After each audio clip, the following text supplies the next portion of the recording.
Well, the families of two of the victims of the Ghost Ship warehouse fire in Oakland, California have now filed civil lawsuits. 36 people died earlier this month when a huge fire broke out during an electronic dance party.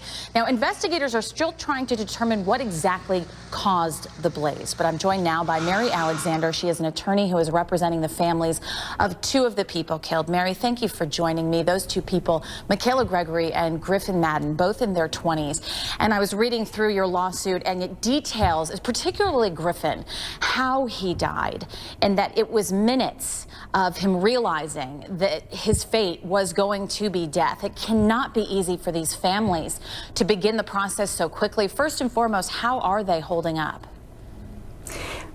Well, as you can imagine, it's very hard for these families. These were beautiful young people, Michaela and Griffin, both college students.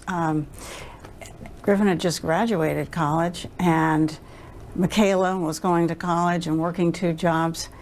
And the sudden horrific loss, it didn't have to happen. It could have been prevented from the most egregious negligence by these defendants, the owners of the buildings, the people who were running the show, the people who were renting out these places for the events. They want justice, and for the terrible loss of these two beautiful young people who will never come home. Want an answer of who is to blame. And in your lawsuit, you filed two different lawsuits. It covers a number of people that you say are responsible for the death. The city of Oakland, also the owners and operators, as you said, of the Ghost Ship. What are you saying they did to cause this? What they did was to run this warehouse that was permitted only for a warehouse and not for residential and not for having events. And yet they had parties there, they had events, and invited 100 people that night. There was no fire alarms, no means of exiting safely.